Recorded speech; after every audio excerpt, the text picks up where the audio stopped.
Hello and welcome to this tool guide for Star Citizen Alpha 3.10.2, and today we're going to be looking at GameGlass. In this review we'll take a close look at whether GameGlass is worth it for you and what advantages and maybe disadvantages it brings us in the verse.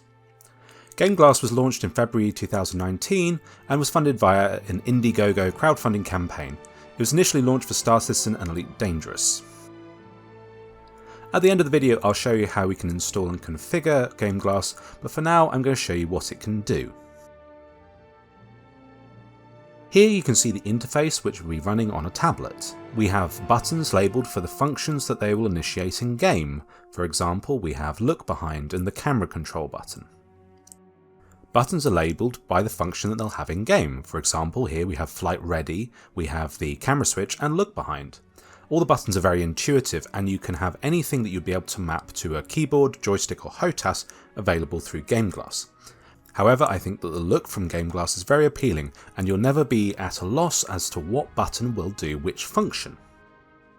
We can access communication functions via this middle button, which is unfortunately not animated, and we also have navigational planning and financial transactions. All of the functions for our ship during flight are on this page. When you're using GameGlass, you're not dependent on the keys that are available through it.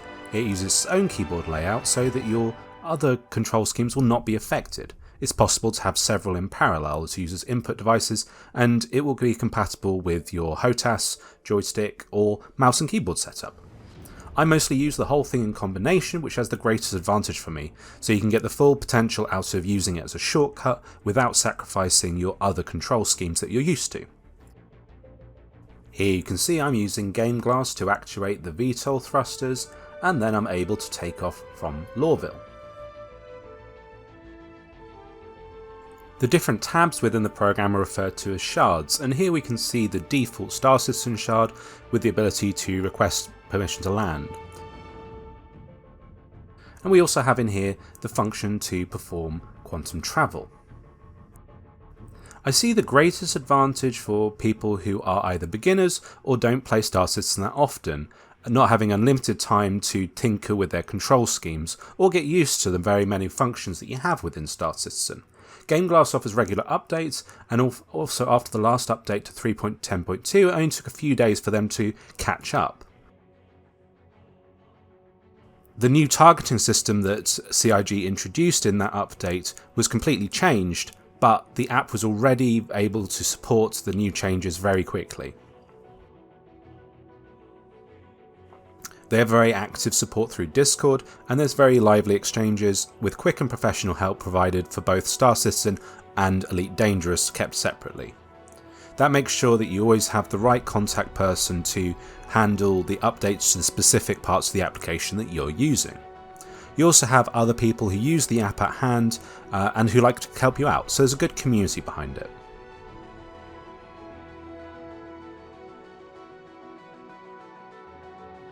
I was especially impressed with how the community will support new users of the application and how the company handles its community in allowing them to influence, develop new features with an active sense of feedback. They run regular surveys that you can take part in on what features you want or what can be improved. The whole suite of camera controls are intuitively provided directly through the app, which gives you a great deal of control compared to trying to root around in the menus to work out the native controls for the camera. This allows you to get really expert screenshots just how you like them without having to wrestle with the camera controls. You can even manage the screenshots you've taken directly in the app, meaning you don't have to wait until you get out of the program to make sure that you got exactly the screenshot you wanted. And that's a really useful function for anybody who likes getting lots of really detailed screenshots of their play sessions, and particularly for content creators who want to get that exactly perfect picture. Another particularly useful function that I'm not actually going to show in this video is the social tab, which contains all of the emotes, allowing you to access them directly rather than having to go through the radial menu or memorize the chat commands for those emotes.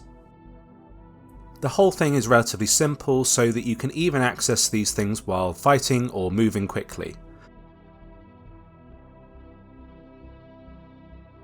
Here we can see how the basic shard or basic tab is reconfigured for vehicle control on ground rather than a spaceship. And again, we have very simple controls that allow us some of the functions directly at our fingertips. The bottom bar is where we have voice over IP, push to talk, and other communication control channels. And we can also turn missions on and off.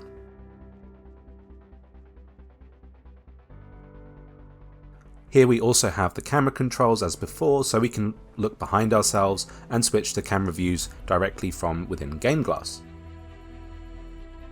The big button, which was previously quantum travel, is replaced with a horn, which is quite a bit of fun, but at the same time doesn't necessarily work with all vehicles at the moment. You also have the button to leave the vehicle, so really you won't ever have a need to touch your keyboard if you just want to use GameGlass. We're now going to look at what they call the mining shard. Up until now we've been looking only at the basic application, but now we're moving into things which you would pay extra for. You can buy a complete package with all of their applications for Star Citizen, if you so choose.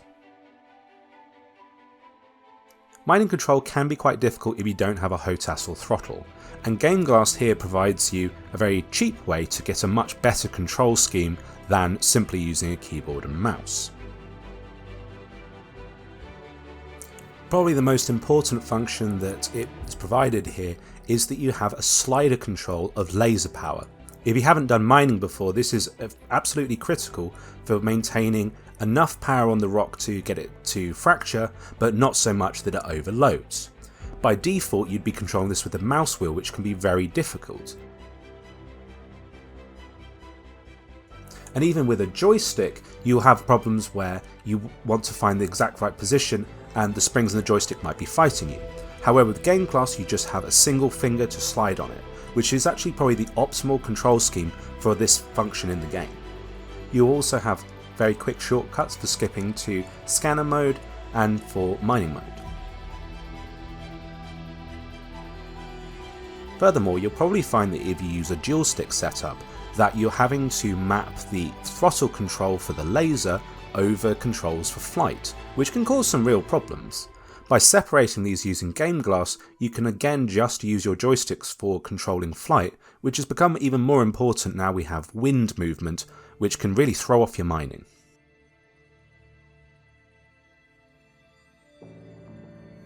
As you may have noticed, when I press a button I get an almost immediate reaction in game. There's no noticeable latency, and I think that's very good because you certainly don't want anything combat critical slowing you down.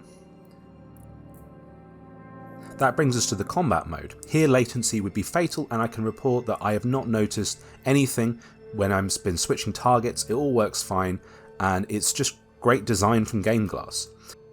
Some of its greatest strengths are in combat because you have immediately intuitive ways of controlling power distribution and shield distribution, which in any other control scheme would be confusingly mapped to buttons that don't resemble the same overlays in game. Some of its greatest strengths come in the combat shard. Here you have power distribution and shield distribution mapped on your touchscreen, giving you precise control where previously you would have had buttons that have you nudge those setting points around. This is a great improvement and far more optimal than anything that any other control scheme can really provide you. In the heat of battle, it can be a real deterrent to fiddle with those settings if you're not sure that you're necessarily going to hit the right button, find your ship as you fight, rather than relying on fumbling around on the keyboard, hoping that you hit the button to amp up your shields. We also have intuitive controls for allowing for targeting, which again can be confusing when you're in the heat of battle. This is particularly the case for the new pinning features, and it is very intuitive to just tap the 1, 2, 3 pins rather than trying to control that through whatever you have to map to on the joystick.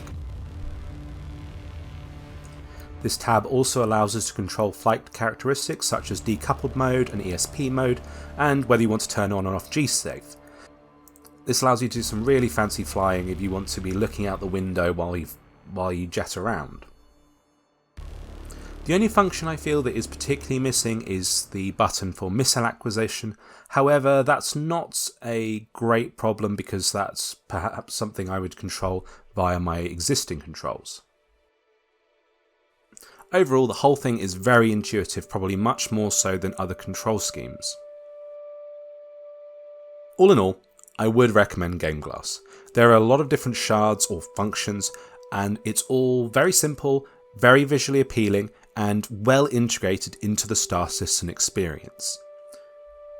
All you need is a smartphone or tablet and you'll get low latency control of all of these functions. There are costs, but I think that they are manageable and worth what they offer you in return. The whole thing is available as a subscription model, however we also have an option to just buy it outright forever at gameglass.gg. It downloads as a Windows or Mac client, and you have to install each app on a mobile device.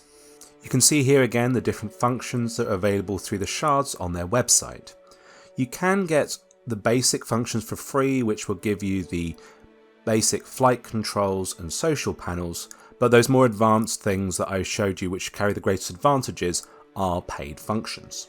This does come with advertising in-app, but I can't really tell you what that's like because I bought GameGlass directly a few months ago, and so I haven't had any experience of what the application is like when it has advertising in it. However, I haven't heard any reports of people finding that disturbing, so I wouldn't consider that a deterrent, and it's certainly worth it if you want to try it out without purchasing. Since my initial purchase, they've already had several updates which made it more attractive, and so I definitely recommend it on the grounds of them updating and keeping it updated with Star Citizen. It's certainly worth trying out the free version, and if you're considering buying it at some point, you can use my referral code CAROGG, which is in the video description, which will give you a 5% discount. This discount will work for Star Citizen or Elite Dangerous if you're a player of both games, and currently that's the best discount around. We can see here the free version's basic shards and what you get that are included, and what you'll also get if you pay on a monthly basis. Here we can see the 3 different levels within their purchase model. If you get the free model, then you get access to just the basic tiers, so that's the flight control and the social shards. They have a function called Glass Pass, which is a subscription model. That's $360 a month if you want to bill month to month, or $287 a month if you wanted to go for an entire year. Or you can just purchase individual applications called shards, which is available on a mid-tier. If you want to go for just outright purchase, I'd recommend the Star Citizen bundle, which gives you everything for currently $17.47. That's got the mining app and is pre-selling for the Discover and Ship Databank apps. The Discover app that they're developing will give you more information about stuff that goes on in game and the world around you, sort of like accessing Wikipedia while you're in game. The Ship Databank will give you access to details about ships and their equipment from in-game. So both of these are about integrating information that's from outside the game into your experience rather than keeping it entirely separate.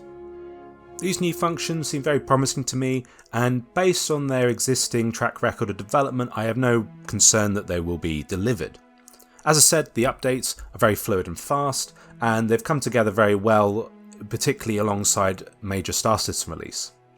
Now we're going to look at the installation procedure, which is very well documented.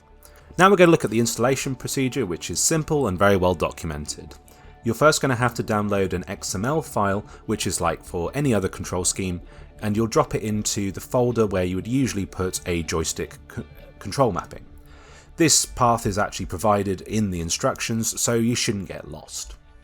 Assuming that you have installed Star Citizen in the regular location, you'd go to Program Files, Roberts Space Industries, Star Citizen, Live, User, Control, Mappings. They do note that you don't want to try this with a PTU version of Star Citizen because they only update these for the live version. You can see that if I navigate to this folder in my own directory, there you have it, the GameGlass SC keybinds XML, they're installed along with my other HOTAS mappings. As I said, these are entirely compatible. There are then 2 methods for installing into the game. If you're familiar with the Star Citizen console, you can simply type the following command to rebind keys from this file. If you prefer to navigate through the menus, you can do this by going to the pause menu, going to options and key bindings, taking Advanced Controls Customization, and then in the Control Profiles drop-up menu, you'll find GameGlass. Once you've got all that installed, you can start up the app on your mobile device and start the program on your PC, and you're good to go. I hope you enjoyed the video, hope you leave me a like and subscribe. I find GameGlass really useful for my Star Citizen experience, and I think it helps make the very complex controls of Star Citizen far more accessible, far more enjoyable. That's why I'm happy to recommend GameGlass. I've already used it for quite a long time and I think it's very useful. It's become part of my playstyle. And hopefully the 5% discount on GameGlass Collection will help you in considering trying it out as well. Of course, you can also use that free version, which is going to give you enough time to explore it for yourself and see if you want to integrate it into your control style. I'm definitely going to continue to use it for mining extensively, which is one of the paid functions, but I think that some of the most useful things are those combat functions which you get for free. I hope this whole thing was understandable for you, and as always, I'll see you in the verse. This video was originally produced in German by Karalinga and has been loosely translated and narrated by me, Jale. You can check out my channel in the link in the video description.